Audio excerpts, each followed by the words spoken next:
안녕하세요. 테크펄스랩입니다. 오늘은 나사와 스페이스X에 관련된 내용 말씀드리겠습니다. 과연 나사가 일론 머스크 없이 운영될 수 있을까? 입니다. 트럼프 대통령과 일론 머스크가 동맹이 깨지면서 서로에게 던진 모든 위협 중에서 머스크와 미국 정부의 계약을 표적으로 삼은 위협이 가장 큰 피해를 입힐 가능성이 있습니다. 머스크가 트럼프의 세금 및 이민 법안을 비판하자 트럼프는 격한 언쟁을 벌이며 머스크의 회사인 스페이스X와 체결한 220억 달러 이상의 연방 계약을 취소하겠다고 위협했습니다. 머스크는 스페이스X가 국제우주정거장 ISS에 물자와 인력을 보내는 데 사용하는 우주선을 폐기하겠다고 밝혔지만 바로 철회했습니다. 나사와 펜타곤은 로켓 발사 및 위성 광대역 서비스 회사인 스페이스X와 중요한 기능을 계약한 후 긴밀한 관계를 유지하고 있습니다. 이러한 계약을 파기하는 것은 매우 파괴적이고 법적으로 매우 어려운 일이기 때문에 설령 그들이 정말로 원한다고 하더라도 갑작스럽게 결별하기는 어려울 것입니다. 그럼 스페이스X는 나사를 위해 어떤 일을 하나요? 스페이스X는 나사의 핵심 로켓 발사 서비스 제공업체로 자리매김했습니다. 스페이스X는 나사의 자금 지원을 받아 펠컨9 로켓과 드래곤 캡슐을 개발하여 국제우주정거장 ISS에 물자와 사람을 실어보냈습니다. 스페이스X는 또한 2030년 말 퇴역 예정인 국제우주정거장의 궤도 이탈을 위한 우주선도 개발하고 있습니다. 나사는 스페이스X와 계약을 맺고 대형 스페이스X 스타쉽 로켓을 달 착륙선으로 개발하여 나사의 아르테미스 프로그램을 위한 우주인을 달에 실어 나를 수 있도록 했습니다. 스페이스X는 나사의 여러 심우주 임무에서 핵심적인 역할을 담당하고 있습니다. 나사는 지난 10월 스페이스X 팔콘 헤비 로켓을 사용하여 목성의 얼음 위성인 유로파의 거주 가능성을 탐사하기 위한 우주선을 발사했습니다. 스페이스X는 미국 정부를 위해 또 어떤 일을 하나요? 국방부는 2003년 이후 스페이스X와 최소 62억 달러 규모의 비밀 해제 계약을 체결하여 발사 서비스와 위성 기술을 확보했습니다. 스페이스X의 펠컨 헤비와 펠컨9은 미국 우주군의 국가 안보 위성을 발사할 수 있는 최첨단 로켓입니다. 펜타곤은 또한 스페이스X의 스타실드를 사용합니다. 이것은 스페이스X의 위성통신 네트워크를 군사화한 버전으로 해킹이나 방해가 어려운 기밀 및 암호화된 신호를 제공합니다. 나사가 스페이스X와 같은 민간 기업에 의존하는 이유는 무엇인가요? 나사는 오랜 역사 동안 우주 탐사 임무의 모든 측면을 관리해왔고 우주 탐사에 필요한 장비를 설계, 제작, 운영해왔기 때문에 당연한 일입니다. 하지만 지난 20년 동안 이 기관은 새로운 로켓 하드웨어를 감독하고 운영하는 기관에서 시간과 비용을 절감하기 위해 필요한 서비스를 민간 기업에서 구매하는 고객으로 전환했습니다. 나사가 민간 부문에 더 많은 업무를 아웃소싱하려는 움직임을 보인 것은 조지 부시 행정부 시절이었습니다. 부시 대통령은 2004년에 우주 탐사 비전을 발표했는데 이는 자체 대체 시스템을 마련하지 않고 우주 왕복선을 단계적으로 폐기하는 내용이었습니다. 대신 나사는 민간 로켓 회사들의 셔틀처럼 우주 정거장에 화물을 실어 나를 수 있는 우주선 개발을 의뢰했습니다. 이 프로그램을 통해 스페이스X는 나사를 위해 국제 우주 정거장에 물자를 보낼 펠컨9 로켓과 드래곤 캡슐을 개발했습니다. 버락 오바마 대통령은 나사의 상업적 공급업체 활용을 가속화하며 기업들이 국제우주정거장 ISS에 사람을 보낼 수 있는 방법을 개발하도록 촉구했습니다. 스페이스X는 이 요청에 응하여 드래곤 우주선을 사용하여 인간을 우주로 보낼 수 있는 우주선으로 개발했습니다. 지난 30년 동안 연방 재량 예산에서 나사가 각 기관에 할당하는 비중이 감소하면서 나사 경영진은 비용 절감 방안을 모색해야 했습니다. 2020년 나사는 스페이스X와 같은 기업이 제작하고 운영하는 우주선을 활용하여 ISS에 인력을 배치하는 사업인 상업적 유인 프로그램을 통해 약 200억에서 300억 달러를 절감할 수 있을 것으로 보고했습니다. 다른 회사도 나사를 위해 로켓을 보낼 수 있나요? 보잉과 록히드 마틴의 합작 투자 회사인 유나이티드 론치 얼라이언, 노스럽 그러먼, 제프 베조스가 지원하는 블루 오리진, 로켓랩, 파이어플라이 에어로스페이스는 모두 나사와 로켓 발사 계약을 체결했습니다.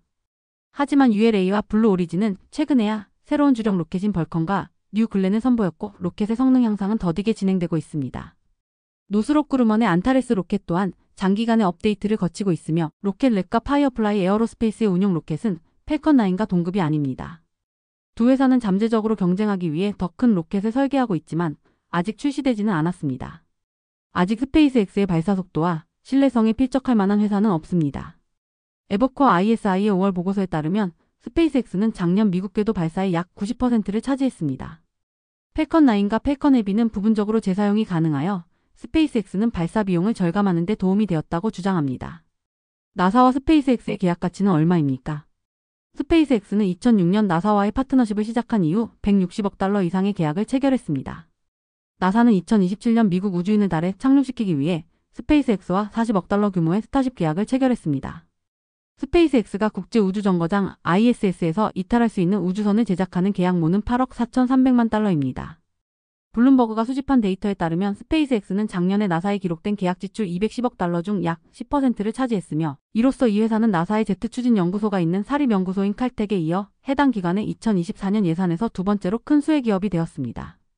6월에 머스크는 자사가 나사에 의존한다는 사실을 축소해 설명하며 스페이스X의 2025년 수익이 약 155억 달러에 이를 것이고 이 중 나사가 차지하는 비중은 약 11억 달러에 달할 것이라고 말했습니다. 나사가 스페이스X에 의존하는 데 문제가 있나요? 7월 현재 나사가 우주인을 국제우주정거장으로 수송할 수 있도록 인증한 유일한 미국산 우주선은 스페이스X입니다. 검증된 대안은 러시아의 소유주입니다. 미국과 러시아는 국제우주정거장 ISS의 파트너이며 2022년 러시아의 우크라이나 전면 침공 이후 양국 관계가 최악이었을 때에도 나사는 소유주 로켓을 우주정거장으로의 일부 이동에 계속 사용했습니다. 미국은 여전히 러시아의 소유주 로켓을 간헐적으로 사용하고 있으며 가장 최근에는 4월 우주비행사 존이 킴을 2명의 우주비행사와 함께 ISS로 보냈습니다. 노스럽 그러먼의 시그너스 우주선은 국제우주정거장으로의 화물 비행만 수행하며 최근 나사는 노스럽의 안타레스 로켓 대신 스페이스X의 패컨9을 이용해 시그너스를 궤도에 진입시켰습니다. 업계 전문가들은 스페이스X가 발사 시장에서 차지하는 지배적 위치를 나사의 취약점으로 보고 경쟁을 확대해야 한다고 주장했습니다. 국가안보위원회의 전 대변인은 지난 6월 블룸버그 뉴스와의 인터뷰에서 정부가 중요한 국가안보 기능을 위해 한 회사에 의존하는 것은 좋지 않다고 말했습니다. 트럼프가 스페이스X의 정부 계약을 취소할 수 있을까? 트럼프 대통령은 그렇게 할 법적 권한이 있지만 그렇게 되면 미국의 우주 개발 계획이 사실상 중단될 것입니다. 대부분의 연방 계약에는 편의에 따른 해지를 허용하는 조항이 포함되어 있지만 그렇게 하려면 정부가 계약자에게 수십억 달러에 달하는 잠복 비용이나 방치 비용을 변제해야 하는 경우가 많습니다. 트럼프와 머스크의 불화가 공개적으로 이루어졌기 때문에 머스크는 계약 종료에 대해 법정에서 이의를 제기할 가능성이 있습니다. 왜냐하면 그는 계약 종료가 스페이스X의 성과 저하나 나사의 우선순위 변경이 아닌 정치적 동기에 의한 것이라고 주장할 수 있기 때문입니다. 스페이스X가 문을 닫으면 누가 대신할 수 있을까? 나사가 완전히 새로운 로켓 프로그램을 시작하려면 수년이 걸릴 것입니다. 우주정거장이 퇴역하기 전에 ISS 발사에서 스페이스X에 도전하기에는 너무 오랜 시간이 걸릴 것입니다. 스페이스X 패컨9의 잠재적 경쟁자인 ULA의 신형 벌컨 로켓은 2024년에 첫 선을 보였지만 두 개의 부스터 중 하나가 상승 중 작은 폭발을 일으켰습니다. ULA는 올해 벌컨과 기존 아틀라스 V 로켓을 합쳐 10회 미만의 발사를 계획하고 있으며 현재로서는 나사의 임무보다는 국가안보와 상업용 탑재체 개발에 집중하고 있습니다. 베조스의 블루 오리진은 머스크의 회사와 경쟁할 준비가 되지 않은 또 다른 경쟁사입니다. 블루 오리진은 오랫동안 지연되어 온 뉴 글렌 로켓을 1월에 처음 공개했고 봄에 두 번째 발사를 실시할 것이라고 밝혔습니다. 하지만 그 발사는 실현되지 않았습니다. 블루 오리진에 따르면 다음 발사는 8월 이전에는 이루어지지 않을 예정입니다. 나사는 현재 자체 로켓을 발사하고 있지만 선택지는 제한적입니다. 나사는 2022년 보잉에서 제작한 우주발사 시스템 SLS를 최초로 공개하여 아르테미스 1호라는 이름의 미션으로 달 궤도를 돌았습니다. 나사는 이름의 2026년에 아르테미스 2호라는 이름의 두 번째 유인궤도 미션을 위해 이 로켓을 발사할 계획입니다. 하지만 SLS는 심우주 탐사를 위해 설계되었습니다. 화물과 사람을 지구 저궤도로 보내는 데 있어서는 스페이스X가 현재로서는 타의 추종을 불허합니다. 이 영상이 도움이 되셨다면 구독, 좋아요 부탁드립니다. 다음 영상에서 또 뵙겠습니다. 감사합니다.